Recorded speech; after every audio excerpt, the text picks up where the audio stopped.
누가복음 1장 26절 28절 누가복음 1장 26절 28절 여섯째 달에 천사 가브리엘이 하나님의 보내심을 받아 갈릴리 나사렛이란 동네에 가서 다윗의 자손 요셉이라 하는 사람과 약혼한 처녀에게 이르니 그 처녀 이름은 마리아라. 그에게 들어가 이르되 은혜를 받은 자여 평안할지어다. 주께서 너와 함께 하시도다 하니. 천사장 가브리엘이 있습니다. 가브리엘은 하나님의 메시지를 전달하는 메신저. 이 천사장 가브리엘이 요셉의 약혼 여인 마리아에게 나타났죠. 성경은 이 천사들이 등장하는 그런 장면들을 기록해 놓고 있는데요. 성경에서 말하는 천사는 사람의 모양으로 나타납니다. 사람과 거의 똑같은 모습으로 나타나기 때문에 천사인지 사람인지 잘 구별을 할 수 없는데 천사인 것 같다. 그냥 예사로운 사람은 아닌 것 같다. 이렇게 느껴지게 만드는 그 정도이지 천사라고 해서 특별히 빛이 찬란히 비쳐서 천사구나 이렇게 바로 알아차리는 그런 정도가 아니라는 거죠. 그래서 천사가 이제 기독교 전통에 따르면 사람들 사이를 막 누비고 다닌대요. 근데 사람들은 그냥 사람으로 보이기 때문에 잘 모른다. 그렇게 얘기하기도 합니다.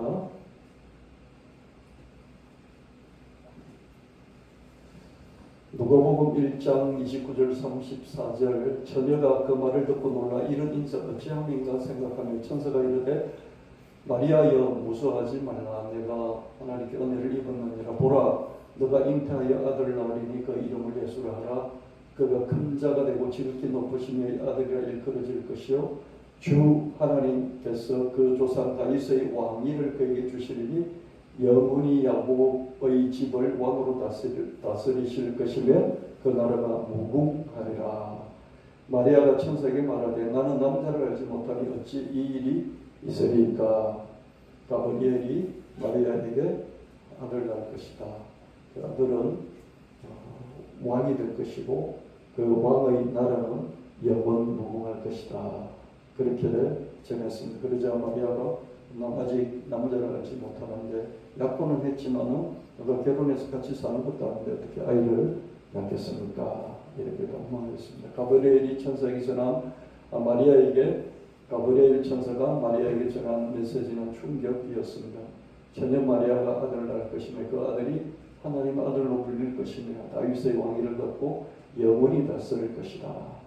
그럴 뿐만 아니라 그 나라가 무궁할 것이다. 이런 내용이었습니다. 마리아는 아주 크게 당황했을 것입니다. 마리아는 내가 처녀인데 어찌 이런 일이 있겠느냐 반문을 했어요. 누가복음 1장 35절 천사가 대답하여 이르되 성령이 너에게 임하시고 지극히 높으신 하나님의 능력이 너를 덮으시리니 그러므로 나실 바 거룩한 아이나 거룩한 사람은 하나님의 아들이라 일컬어지리라. 가브리엘은 하나님의 성령이 마시고 하나님의 능력을 덧입으면 처녀가 아이를 낳을 수 있다. 그렇게 대답해 주었습니다. 누가복음 1장 36절 38절 보라 너 친족 엘리사벳도 늙어서 아들을 배었느니라. 본래 임신하지 못한다고 알려지니까 이미 6달이 되었느니 대저 하나님의 모든 말씀은 능하지 못하심이 없느니라. 마리아가 이르되 주의 여종 요니 말씀대로 내게 이루어지다며 천사가 대답하니라. 가브리엘 천사가 마리아에게 하나님이 말씀하시면 처녀가 애를 낳을 수 있다. 하나님 말씀하시면 무엇이든지 능치 못함이 없다. 이렇게 설명을 해주자 마리아가 그 말씀을 듣고 그렇다면 나에게 말씀하신 하나님의 그 말씀이 그대로 이루어지길 원한다. 그렇게 응답을 했습니다. 요한복음 2장 1절 5절 이렇게 마리아는 순순히 응답을 하고 그 믿음으로 이제 예수를 낳고 예수를 길러 나갔겠죠. 요한복음 2장 1절 5절 사흘째 되던 날 갈릴리 가나에 혼례가 있어 예수의 어머니도 거기 계시고 예수와 그 제자들도 혼례 체험을 받았더니 포도주가 떨어진지라 예수의 어머니가 예수에게 이르되 저들에게 포도주가 없다니 예수께서 이르시되 여자여 나와 무슨 상관이 있나이까 내 때가 아직 이르지 못하였나이다. 그의 어머니가 가인들에게 이르되 너희에게 무슨 말씀을 하시든지 그대로 하라 하니라. 이 문맥을 보면요 앞뒤가 전혀 맞지 않는 것입니다. 그렇죠? 포도주가 떨어졌다. 나와 무슨 상관이 있는데요? 무슨 말씀을 하시든지 그대로 하라. 이게 뭐가 아고가 안 맞는 것 같습니다. 하나님의 약속의 말씀에 따라 아들 예수님을 출산했어요. 마리아는. 그리고 예수님이 장성하도록 청년이 되도록 잘 육을 했을 것입니다. 이 과정에서 마리아의 믿음은 더 단단해졌겠죠. 그렇죠? 이렇게 천사가 와서 아들을 낳을 것이다. 그 아들은 왕이 될 것이다. 그의 나라는 영원 무궁할 것이다. 그런데 아들을 낳았어요. 그렇죠? 또 아들을 낳고 목자가 오고 동방 박사가 오고 그런 경험을 겪고 또 아들이 12살 됐을 때 성전에서 그죠? 머물러서 그 말씀을 그 라피들하고 나누는 그런 과정들을 쭉 통해서 자기 아들에 대해서 믿음이 더 단단해져 갔을 것입니다. 가나의 혼인 잔치에 초대를 받았는데요, 그 가족과 또 제자들이 다 참여를 했습니다. 포도주가 떨어졌다. 잔치 중에 포도주가 떨어진 것이 옛날에 다 가난했기 때문에요, 뭐든지 모자라지 않습니까?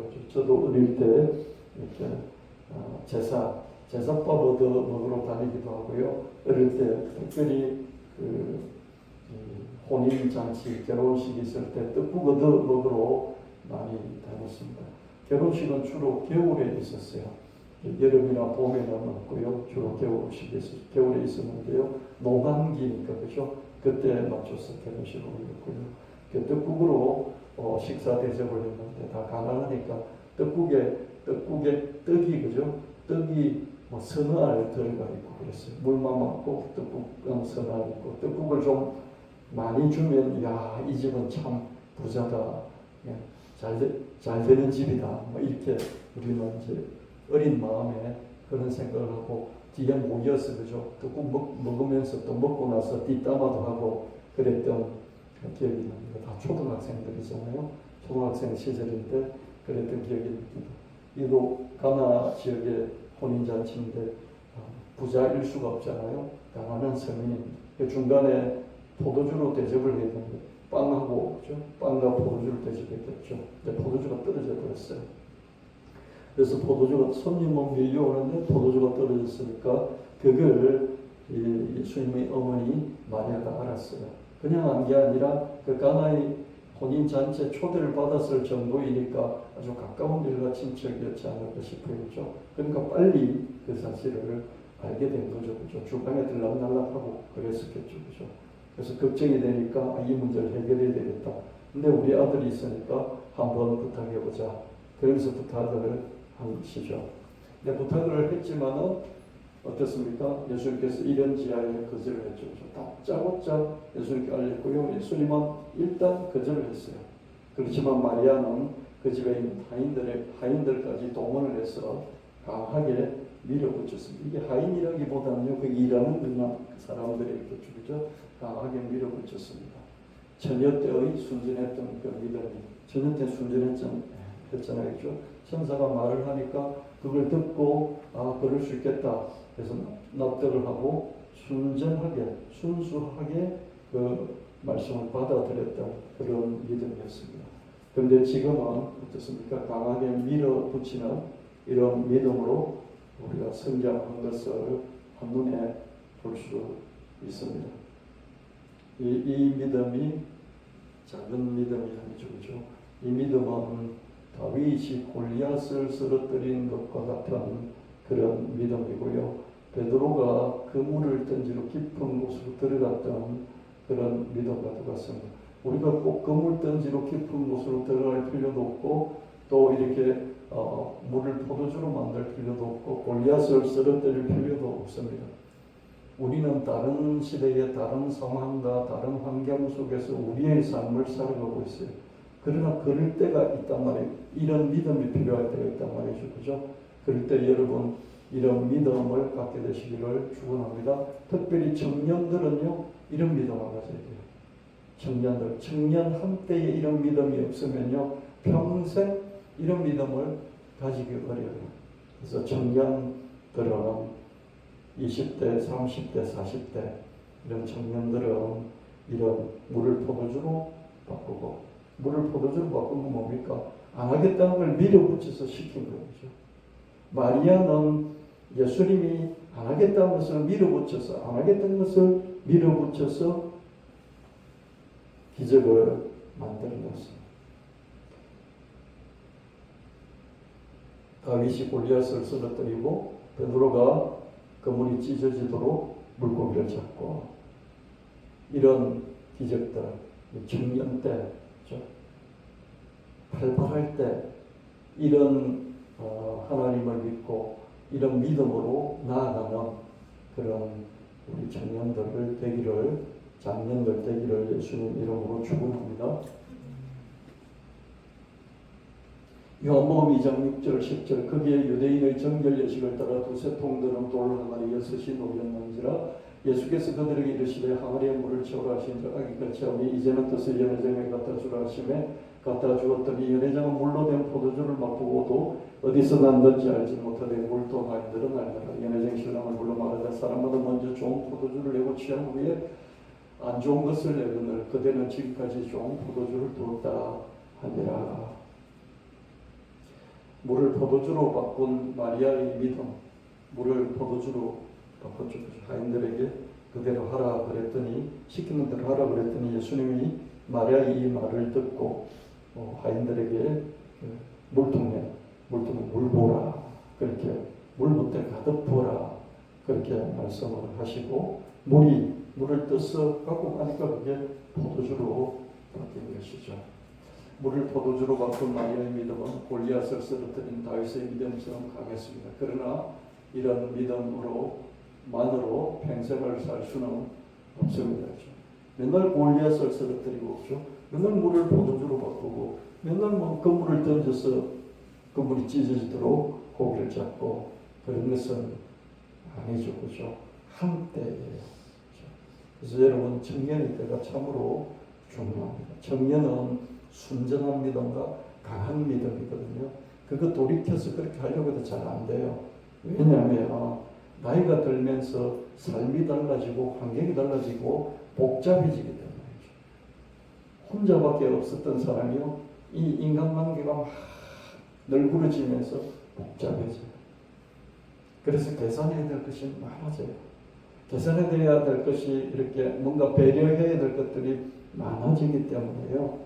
이전처럼 순전하게 단순하게 강하게 그런 믿음으로 살아가기 어려운 거예요. 그래서 젊을 때 그죠? 아무것도 고려 안 해도 되는 그런 젊을 때일수록 강한 믿음을 가져야 되고요. 그런 때가 더군다시 안 오는 거예요. 그래서 정말 이런 청소년 때, 청년 때, 특별히 40대 이런 장년 때 이런 믿음이 참으로 중요하죠. 살아갈수록 타협이 많아지잖아요. 왜 타협이 많아집니까? 고려해야 될 상황과 고려해야 될 사람들이 그죠? 많아지잖아요. 아들, 딸도 생기고요. 그죠? 엄마, 아버지도 있고 또 어떻습니까? 손주들까지 생기고요. 살아가면서 막 인맥들이 늘어나잖아요. 고려할 것들이 참으로 많아지기 때문에 믿음이 단순하게 강할 수가 없는 거예요. 청년 때 정말 열정적으로 하나님 사랑하고 정말 하나님 앞에 순전하게 자기 자신을 드리는 이런 것이 있어야 되고요. 이런 게 없으면 참으로 나중에 한번 하려고 해도 잘 안 돼요.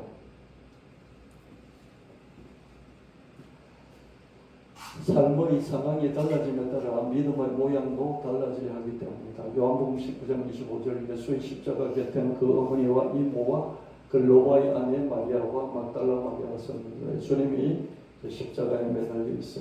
이 장면이 바뀌어서 예수님 십자가에 매달린 것이죠. 이 가나의 혼인잔치가 있고 한 3년 정도 지났을 때 준비했겠죠. 이 3년 지나니까 아들 예수가 십자가에 매달려 있는 거예요. 그 십자가 곁에 한 발짝 저 멀찌감치해서 예수님의 어머니 마리아와 이모와 그죠? 또 다른 마리아, 막달라 마리아 여기 서 있습니다. 지켜보고 있는 것이죠. 예수님 십자가에 달리신 현장에 마리아가 서 있었다. 가브리엘의 잉태, 이렇게 잉태할 것이다. 그런 말씀에 응답했던 순수하고 강했던 믿음, 물을 포도주로 바꾼 그런 강력한 믿음, 이 믿음 가지고는 지금의 이 상황을 감당할 수가 없어요. 예수님이 십자가에 매달려 있는데 물을 포도주로 못 바꾸고 거기서 십자가에서 당장 내려와라 뭐 이런 믿음으로 물을 포도주로 바꾼 그런 믿음처럼 그렇게 말할 수 없잖아요. 그죠?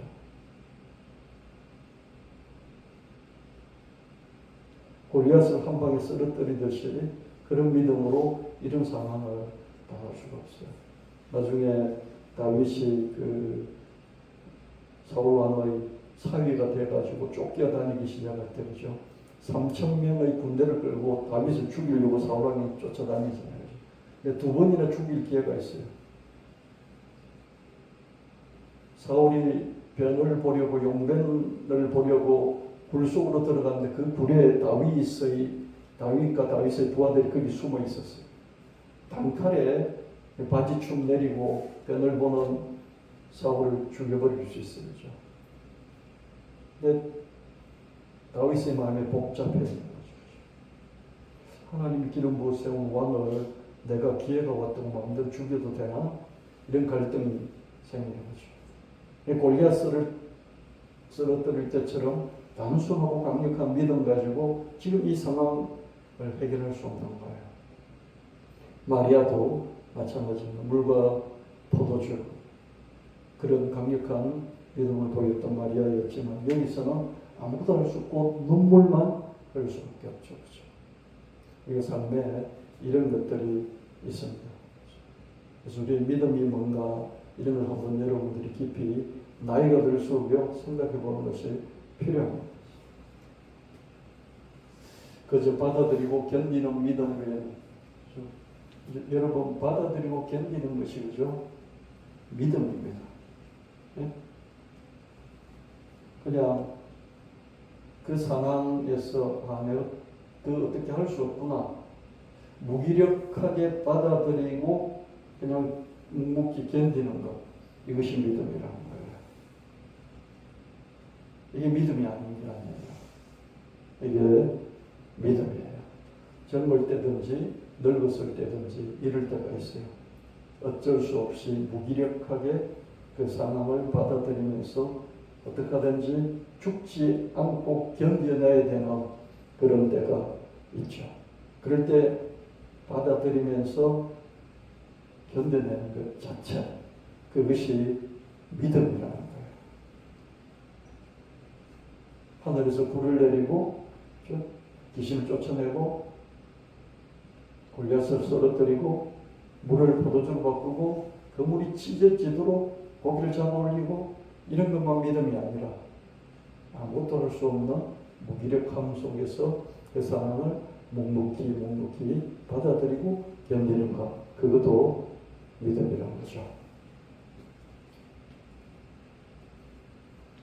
다윗이 무기력하게 아들 압살롬의 죽음을 받아들이고 견디는 그런 믿음.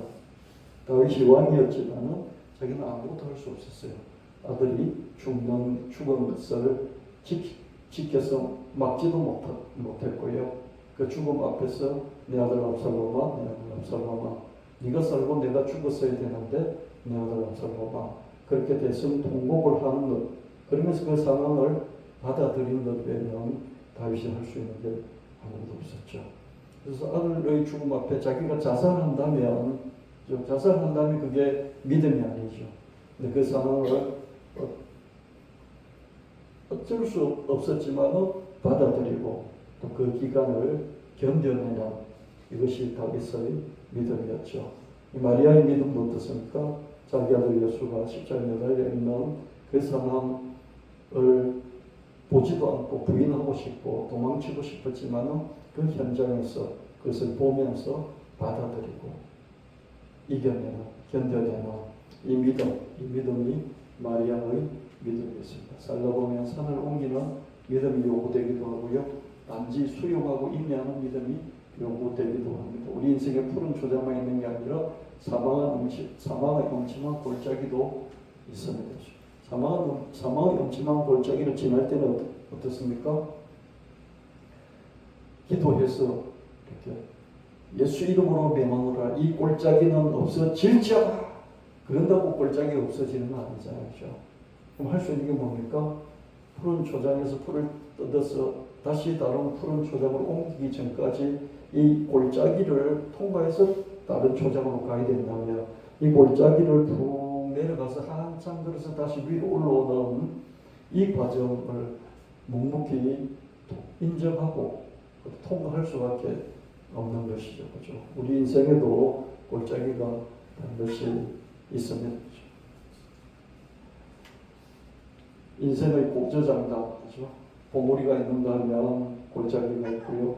또 우여곡절에 따라서 우리 인생의 우여곡절에 따라서 우리 믿음의 모양도 바뀔 수밖에 없는 것이죠. 우리 믿음의 모양이 바뀌게 되는 것입니다. 그래서 여러분 믿음도 한때라는 생각이 들어요.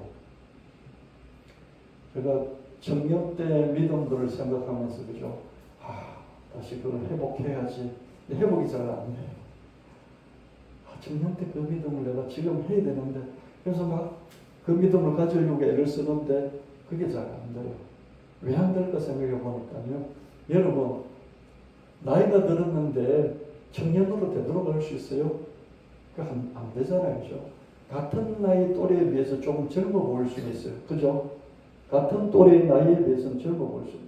내가 60인데 다른 사람 60보다 내가 1, 2년 젊어 보일 수 있어요. 한 3, 4년 젊어 보일 수 있어요. 근데 내가 지금 50은 아니잖아요. 그죠? 아무리 애를 써도 50은 아니잖아요. 그것처럼 믿음도 젊을 때의 믿음을 정말 다시 회복한다는 것이 쉽지 않구나 그런 생각을 했어요. 그럼 어떻게 합니까? 자기 나이에 맞는 환경에 맞는 상황에 맞는 그런 믿음들을 성숙하게 가져갈 필요가 있다. 그래서 자기 믿음도 자기 인생도 한번 되돌아보고 자기 믿음도 되돌아보면서 지난주에 우리 다윗의 인생과 다윗의 믿음을 살펴봤듯이 이번 주는 마리아의 믿음을 한번 살펴보는 것입니다. 십자가 사건 이후 마리아는 예수님의 부활 소식도 들었겠죠. 그죠? 그리고 부활하신 예수님도 만났을 것입니다. 누가복음 24장 49절 말씀에 볼지어다 내가 내 아버지께서 약속하신 것을 내게 보내리니 너희는 위로부터 능력을 입혀질 때까지 이 성에 머물라. 예수님께서 부활하시고 성천하시면서 그 성천 직전에 자기 일을 따라온 제자들과 그 무리들에게 이렇게 말씀했습니다. 내가 이제 하늘로 올라가지만 하나님께서 내게 약속하신 것이 있다. 하늘로부터 위로부터 능력이 내게 임할 것이다. 임하기까지 기다려라. 임하기까지 도망가지 말고 어디 가지 말고 함께 모여서 기다려라. 이렇게 말씀을 하셨어요. 이 말씀을 따라서 마리아도 그죠? 제자들과 함께 머물며 합심으로 기도했을 것입니다. 사도행전 1장 14절로 넘어가면 누가복음 사도행전은 하나로 이어진 갈라진 게 아니라 하나의 성경이죠. 그죠? 하나의 성경인데 이렇게 오순절 강림 사건 그 사건을 기점으로 해서 양쪽으로 나누어 놨습니다. 사도행전 1장 14절 보면요. 누가복음 24장 49절에는 위로부터 예수님이 선천하시면서 위로부터 능력이 임할 때까지 기다려라 이렇게 말씀하시고 사도행전 1장 4절을 보니까 어떻습니까? 여자들과 예수의 어머니 마리아와 예수의 아버들과 더불어 마음을 같이하여 오로지 기도에 힘쓰더라. 능력을 더듬을 때까지 기다리려 그랬더니 한 곳에 모여서 제자들과 예수의 어머니 마리아와 예수의 아우들 이 사람들이 모여서 합심으로 기도에 힘썼다고 볼 수 있습니다. 어떤 기도였습니까? 능력을 더디기를 바라나. 성령의 능력이라는 것을 잘 몰랐겠죠, 그죠? 능력이 위롭도 임한다 그러니까 그 능력이 뭔지 모르지만 그 능력을 주시라고 기다리며 기도했습니다. 예수님의 성천이요 마리아는 마가의 저택에서, 그죠? 마가의 저택. 왜 마가의 다락방이 아니냐면요, 모인 사람들 한 200명 정도 됐어요. 200명 정도 모였다는 것은 저택이지 조그마한 다락방은 아닐 것입니다. 예수님의 제자들과 함께 오직 기도에 힘썼습니다. 사도행전 2장 1절 4절 오순절날이 이름에 이미 이름에 그들이 다 같이 한 곳에 모였더니 호련히 하늘로부터 급하고 강한 바람 같은 소리가 있어 그들이 앉은 온 집에 가득하며 마치 불의 혀처럼 달라지는 것들이 그들에게 보여 각 사람 위에 하나씩 임하여 있더니 그들이 다 성령의 충만을 받고 성령이 말하게 하심을 따라 다른 언어들로 말하기를 시작하니라. 기도를 했더니, 그죠? 기도를 한참 동안 했죠. 한 40일 동안 한글로 그렇게 대상이 되어지는데, 그럴 때 오순절 성령 감림, 호련히 하늘로부터 급하고 강한 바람 같은 소리, 불의 혈 같은 것이 각 사람에게 임했고 성령 충만함을 받고 또 방언 다른 외국어를 말하기 시작했습니다. 마리아는 성령 감림의 그런 현장에 그 무리들과 함께 같이 있었을 것입니다. 그 아들이 죽는 그 고난 현장을 받아들이고 또 묵묵히 견디고 또 부활을 경험하고 성천을 경험하면서 약속의 말씀을 따라서 또 기도하면서 현장을 지켜줬죠. 처녀 마리아는 가버리엘의 잉태 예보로 이렇게 잉태할 것이다. 그런 예보에 순전한 믿음으로 응답을 했죠. 그렇죠? 어머니 마리아는 가나 혼인잔치에서 강한 믿음으로 물을 포도주로 바꾸는 기적을 만들어냈죠. 예수님 십자가 사건을 전후에서는 그저 수용하고 인내하는 그런 믿음으로 지냈죠. 예수님의 부활과 성천 그리고 성령의 강림을 겪으면서 마리아는 가버리엘이 그 잉태 예고에서 들려주었던 예수님의 무궁한 나라, 예수님이 다윗의 왕위를 영원히 가지고 통치할 것이고 예수님의 나라는 무궁할 것이다. 이렇게 말했던 그 말을 기억했을 것입니다. 그렇죠? 막힐 때, 절망적일 때죠. 자기 믿었던 아들이 십자가에서 이렇게 체험을 당하는 그런 절박한 상황에서 견딜 때 뭘 붙잡게 갔을까요? 슬픔을 이겨낼 때 뭘 붙잡았을까요? 잉태할 때 천사가 말했던 그 내용 있지 않습니까? 이상하다. 영원히 다스릴 것이고 그 나라가 무궁할 것이라 했는데 이건 뭐지? 그래서 그 말씀을 자꾸 붙잡는 그런 그 속에서 예수님의 무궁한 나라가 임할 것이다. 성령 감림도 겪고 부활과 성천과 성령 감림을 겪으면서 그래 그때 내가 잉태할 때 천사가 들려줬던 그 말씀대로 예수님의 나라가 내 아들의 나라가 영원 무궁할 것이다. 이걸 믿으면서 담담히 남은 생애를 하나님께 부탁할 수 있었을 것입니다. 이때 마리아는 한 50대 초반 정도 됐을 것입니다. 17, 18의 아이들 비해서 한 19 정도의 아이를 출산했다 치면 그죠. 예수님이 33살이었으니까 한 50, 하나, 둘 나이가 그렇게 됐겠죠. 그죠. 이제 교회 전통에 따르면 마리아는 50대 초반에 사망을 했다. 천주교에서는 성천을 했다 이렇게 하고요. 우리 개신교에서는 그냥 50대 초반 정도에서 사망을 한 걸로 그렇게 알고 있습니다. 그럼 이때 그죠? 오순절 성령 강림 이후에 조금 더 이제 교회 활동들을 보면서 남은 생애를 어떻습니까? 이렇게 하나님이 나를 처음부터 여기 이르기까지 이끌어 오셨구나. 그렇다면 앞으로도 하나님이 알아서 하실 것이다. 그러면서 하나님께 맡기면서 자기 남은 생에도 맡기면서 평안히 그래서 눈을 감을 수 있었을 것입니다. 맡기면서 평안히 눈을 감는 이것도 믿음이라는 거예요. 아멘. 우리가 나이가 들면요, 저는 이제 60대 중반이 되다 보니까 죽음이라든지 이런 걸 생각하지 않을 수가 없거든요. 그래서 거기에 관한 그런 찬양들도 여러 가지 만들어 보고 그랬었는데요.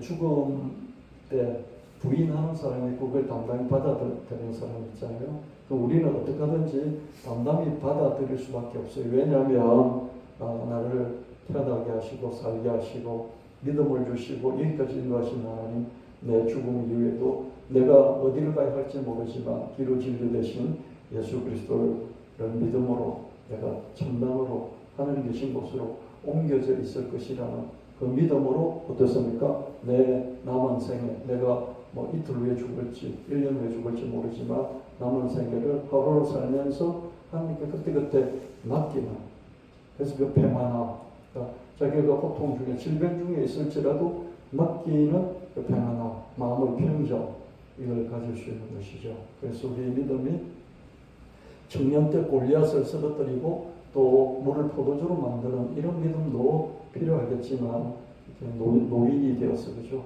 죽음을 앞두고 죽음을 담담히 받아들이면서 그것을 하나님께 맡기나 이런 마음의 평정을 고통 중에도 질병 중에도 평정을 가지는 이런 것이 믿음이 저는 그렇게 생각을 했습니다. 골리앗을 쓰러뜨리는 것만 믿음이 아니라 이런 것이 믿음이다. 그래서 여러분 어머니로서 아버지로서 아무리 해도 할 게 없는 무기력한 그런 때가 있을 수 있고요. 자식으로서 부모에 대해서 무기력한, 어떻게 뭘 해야 되겠는데 해줄 게 없나. 그렇죠?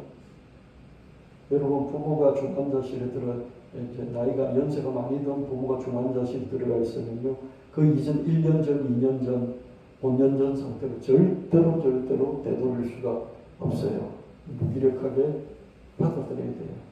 그러면서 그때 하나님 더 살게 해주세요 이렇게 기도도 하지만 하나님 우리 부모님의 영혼을 하나님께 맡겨드립니다. 이것도 믿음이라는 거예요. 아멘. 믿음이 없으면 이렇게 못 맡기는 거죠.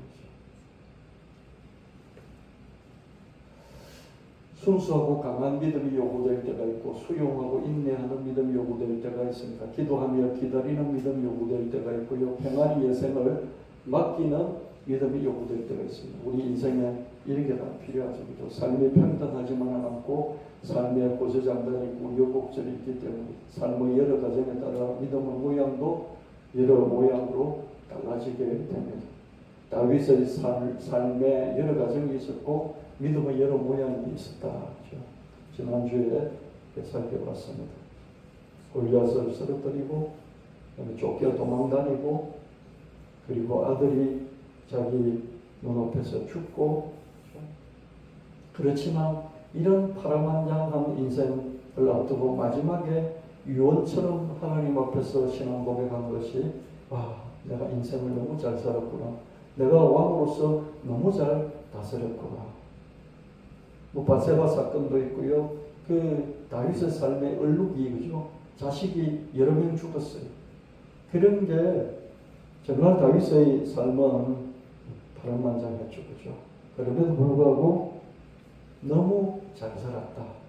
그리고 내 자식들도 내 왕조도 하나님이 잘 이끌어 주실 것이다. 그러면서 편안하게 그죠? 편안하게 자기 삶을 정리하는 것을 볼 수가 있었습니다. 이게 왜 그렇습니까? 하나님이 하심을 그죠? 내 삶에는 우여곡절 고저장단이 있었지만 하나님의 하심을 믿기 때문입니다. 우리 기독교는 이런 거예요. 불교는 자기가 어떻게 하든지 자기가 잘못한 것을 자기가 갚아나가야 돼요. 그래서 윤회가 생겼잖아요. 자기가 갚아야 되니까 윤회가 생겨요. 개, 돼지로 태어나서 갚고요. 저기 지옥에 가서 갚고요. 그러다가 다시 사람으로 태어나서 갚고요.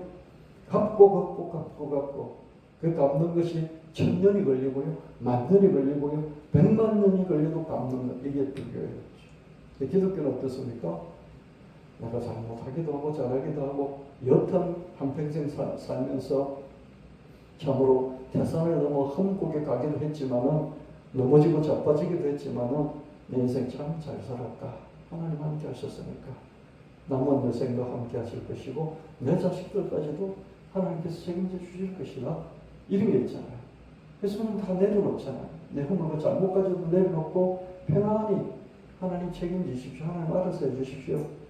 하나님 부탁합니다. 그러는 거죠. 이게 기독교입니다.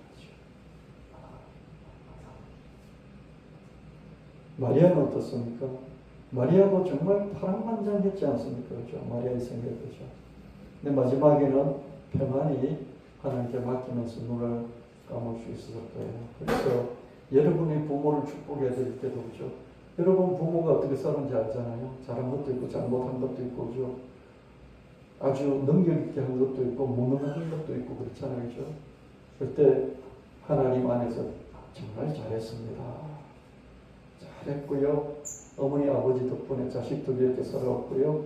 그리고 우리는 자자손손 남겨주신 이 후대가 하나님 안에서 잘 살 겁니다. 그렇게 마무리를 해드릴 수 있어야 되겠죠. 아멘. 이 우리는 하나님이다니까 합력하여 선을 이루시는 하나님을 믿기 때문이죠. 찬양을 제가 만들어 봤는데요. 뒤돌아보면 그냥 눈물이 이런 찬양인데요. 저는 아무래도 여러분보다 시간이 많잖아요. 여러분 일에 치여가지고 그죠? 잠잘 시간도 부족하잖아요. 잠잘 시간이 부족하면요 머리가 안 돌아가고요. 머리가 안 돌아가면요 대충 기계적인 일은 하는데 창의적인 일을 할 수가 없어요. 제가요 찬양을 만들잖아요. 그러면 시간이 있을 때가 있어요. 이제 시간이 좀 나는구나. 찬양 만들어 봐야지. 그럼 책상에 딱 앉잖아요. 그럼 만들어집니까? 실제로 안 만들어져요. 그냥 기계적인 일을 하는 건 어떻습니까? 일을 해야지. 이 시간에 이걸 해야지. 그럼 하면 그 일은 돼요. 근데 창의적인, 창조적인 일, 뭘 이렇게 막 만들어내야 되는 그건 어떻습니까? 해야지. 그러면서 책상에 앉는다고 만들어지지가 않는 거예요. 신이 내려야지. 신이 내려야지. 어떤 아이디어가 반짝반짝하면서 뭔가 한 줄이라도, 단어 하나라도, 한 줄이라도, 한 문장이라도 딱 머리에서 그러면서 잡히는 게 있어야. 그리고 이제 청년들이 그런 얘기 있잖아요. 애들이 지름신 내린다고 그죠? 지름 위에서는 신이 내린다죠. 그죠? 그러니까 있어야 이게 창작이 된단 말이에요. 그래서 시간이 난다고 되는 것도 아니고 시간이 없어도 이게 신이 내리면 이게 돼요. 그래서 제가 한 230곡 정도 만들었는데 230곡 중에서 이렇게 앉아서 해봐야지 그러면서 막 찾아보고 막 어떻게 아이디어 같은 걸 어디 검색을 해보고 그렇게 한 것은 10%밖에 안 돼요. 10%도 안 될 것 같아요. 대부분은 어디서 이렇게 뭔가 이렇게 탁 하면서 그러면서 와야만이 그걸 붙들고 가사를 만들고 또 곡을 만들고 그렇게 해요.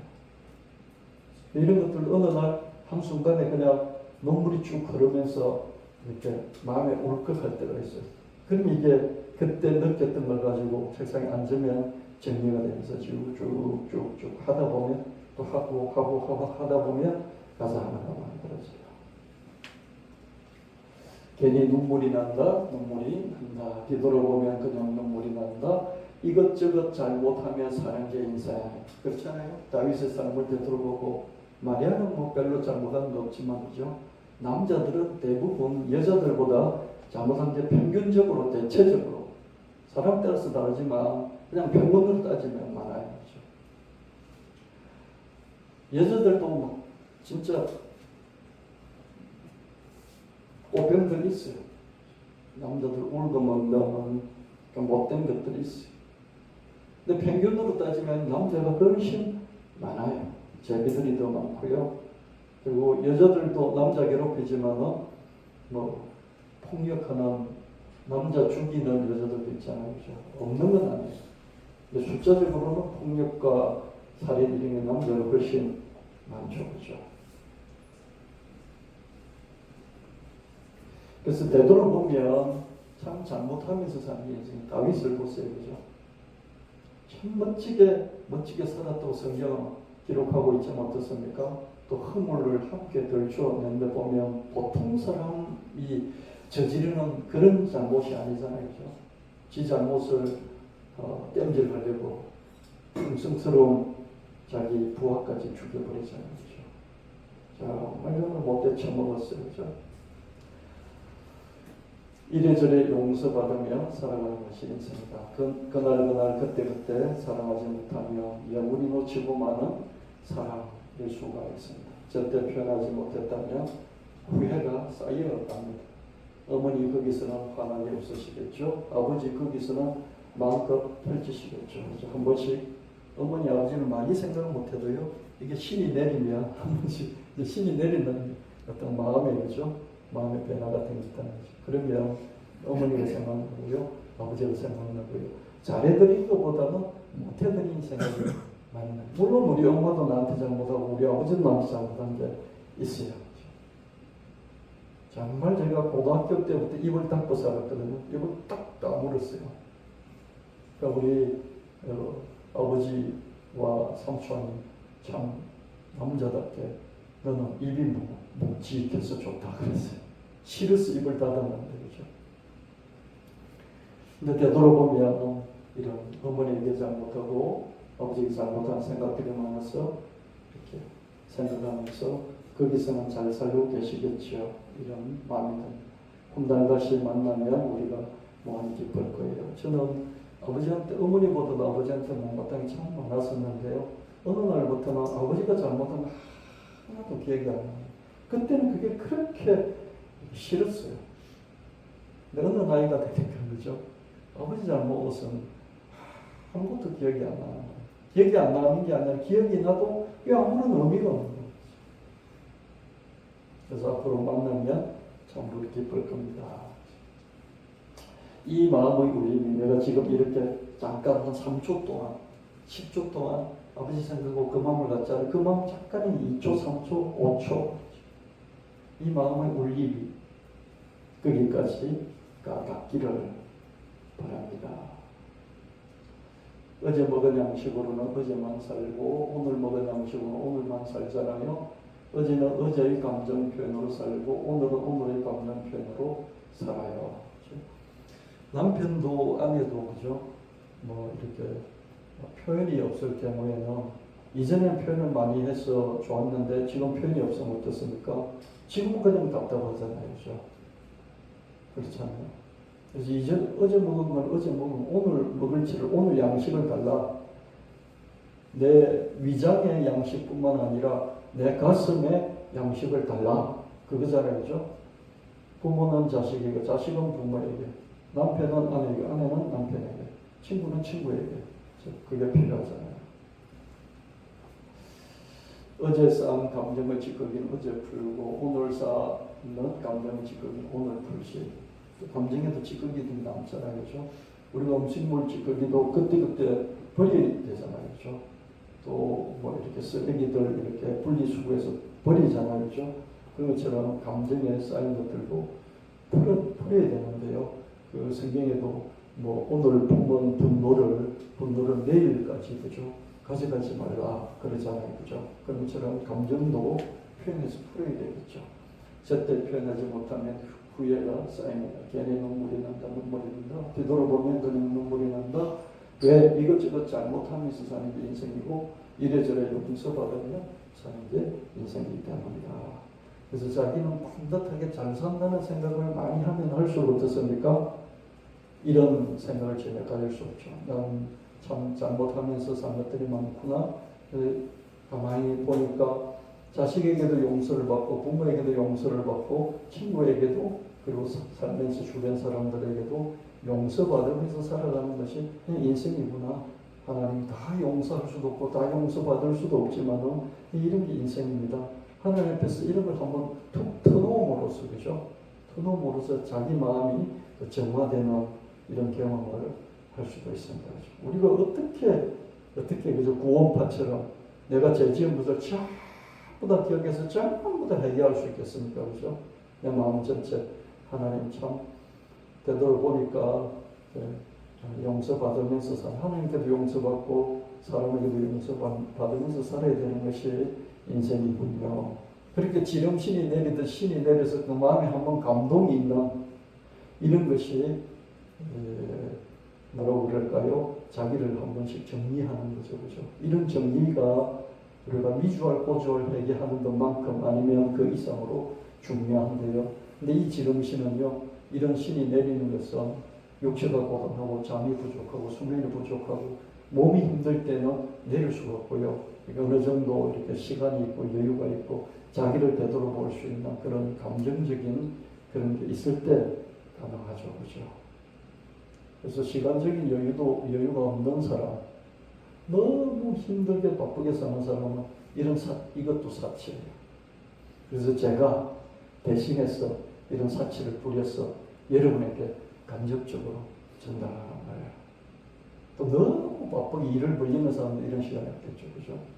그래서 뭐 한 번씩 이런 게 필요합니다. 두 번째는 다정히 대하는 것. 제가 이렇게 인생이 뭘까? 사랑이 뭘까? 한마디로 정의를 내려보면 뭘까? 이런 이제 고민들 해보는. 고민을 하다 어느 날 한순간에 지름신이 내릴 때가 있어요. 그죠? 그럼 정리를 하면 가다듬고. 그러니까 가설을 하나 만들죠. 다정히 대하는 것이 삶이고 다정히 대하는 것이 사랑이야.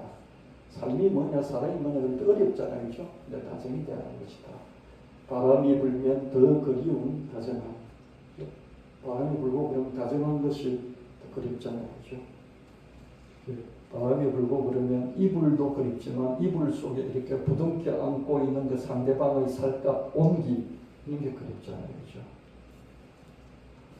자녀에게 다정하지 못할 만큼, 부모님에게 다정하지 못할 만큼 뭘 한다고 그렇게 바빴을까? 속절없이 세월이 저만치 가네. 바빠서 미루고 다정하지 못했는데 세월이 푹 가버려요. 서툴러도 표정의 온기를 전하는 다정함이 바로 삶이고 사랑이다. 표정, 우리가 좋은 표정을 가지고 이렇게 얼굴을 보면서 이 표정에 나타난 그 온기, 따스함을 전달하는, 이 다정함을 전달하는 게 어색해요. 제가 60을 훨씬 넘었었지만 늘 이렇게 다정한 표정으로 이렇게 얼굴의 따뜻함을 상대방에게 전달하는, 이 지금도 서툴러요. 나이를 이렇게 먹어도 서툴러요. 근데 서툴러도 그렇게 표현하는, 되게 중요하다. 그렇죠? 어색해도 언어의 온기를 나누는 다정함이 바로 삶이고 사랑이에요. 저는 많이 발전했습니다. 많이 발전. 어릴 때는요, 말 끝을 맺지를 못했어요. 그래서 서울 사람은 다마네기를 그랬잖아요. 서울 다마네기란 이제 그 일본어로 그 양파잖아요. 양파는 까도 그 색깔 그대로 주죠. 그래서 서울 다마네기는 뭡니까? 서울 사람은 속이 뭔지 모르겠어. 이게 다마네기. 그래서 경상도 사람들이 서울 다마네기였어요. 근데 서울 다마네기들은 표현을 할 때 어떻습니까? 다나까, 그래서 끝을 딱 마무리를 짓는 거예요. 그렇죠? 안녕하셨어요? 식사하셨어요? 그렇죠? 행복하세요? 기분이 언짢으세요? 그렇죠? 끝을 마무리를 딱딱딱 지어요. 근데 저는 어릴 때 문장을 끝내지를 못했어요. 그게 너무 어색한 거예요. 이렇게 하면서 뭐, 그죠? 아버지, 그러고 말하는 거예요. 그죠? 문장을 완전한 문장으로 만들어서 표현하는, 이런 걸 못했어요. 근데 어느 날부터 돼요. 지금은 잘 하고요. 그래서 완전한 문장으로 자기를 표현하고 의사를 전달하고 감정을 전달하는, 이게 참 어색해요. 서툴기도 하고요. 그래도 자기 안에 있는 언어의 온도, 내가 이렇게 좋은 마음, 좋은 감정을 말로서 전달을 해야 되는데, 이거 그 전달하는 것 자체가 어색해요. 왜? 훈련이 안 돼 있고 자주 안 해서 익숙하지 않으니까. 자꾸 해보면 익숙해지잖아요. 그죠? 근데 서툴러도 어색해도 그것을 전달하는, 이게 다정함이죠. 이것이 바로 삶이고 사랑이야. 내 다정함, 너 다정함이 나를 살게 했어. 앞으로 내 다정함이, 내가 다정한 것이 너를 살게 할 거야. 세월이 흘러가도 다정함은 남아. 그죠? 우리 아버지 어머니가 되게 다정하게 했던 거. 자식이 부모에게 다정하게 했던 거. 친구가 다정하게 했던 거. 그죠?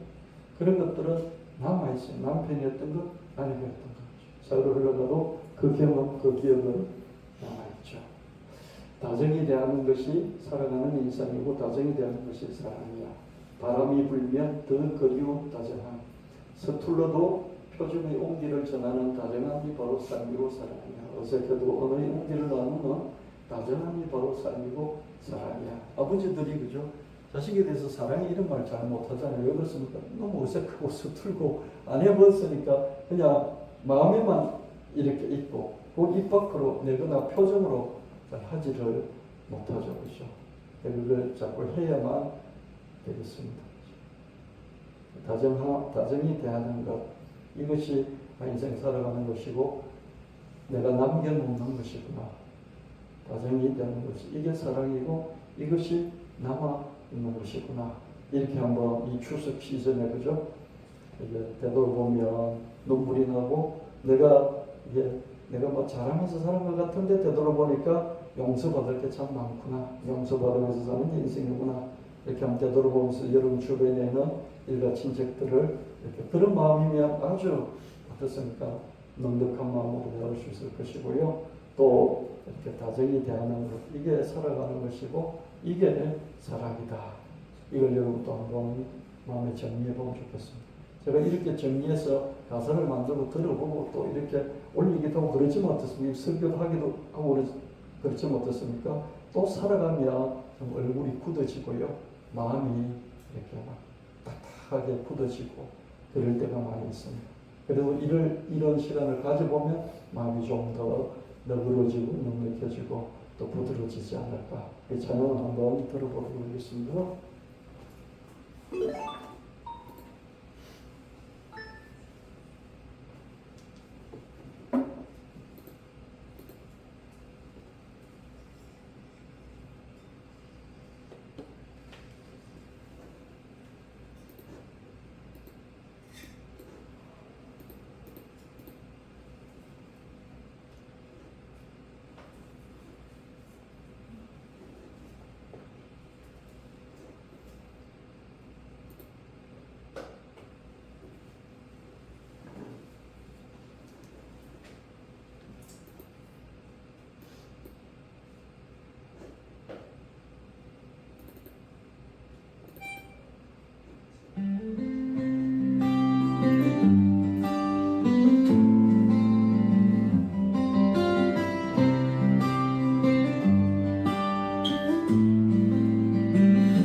괜히 눈물이 난다. 눈물이 난다. 뒤돌아보면 그냥 눈물이 난다. 이것저것 잘못하며 사는 게 인생. 이래저래 용서받으며 사는 게 인생.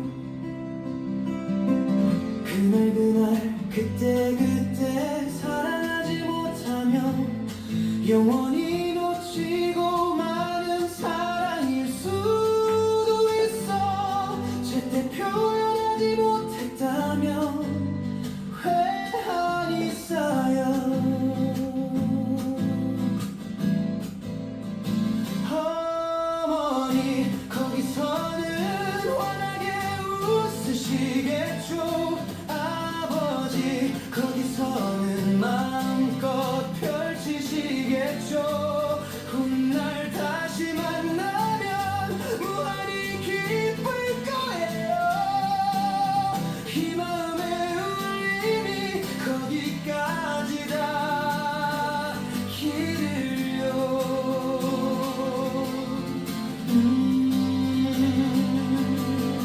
어제 먹은 양식으로는 어제만 살고 오늘 먹는 양식으로는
삶이고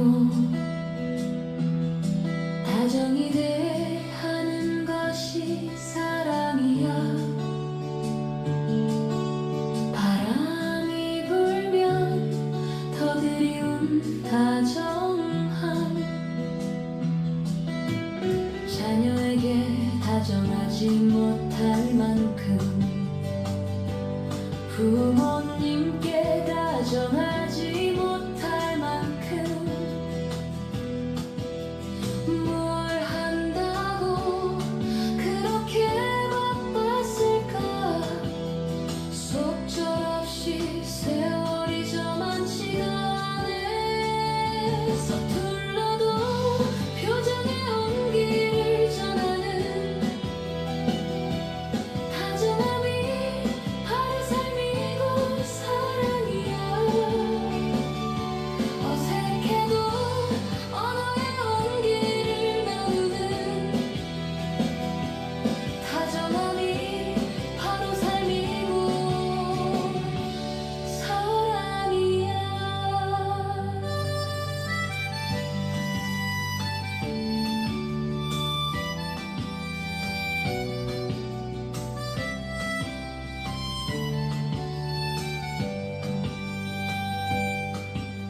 네 다정함이 나를 살게 했듯이 내 다정함이 너를 살게 할 거야. 세월이 흘러가도 다정함은 남아.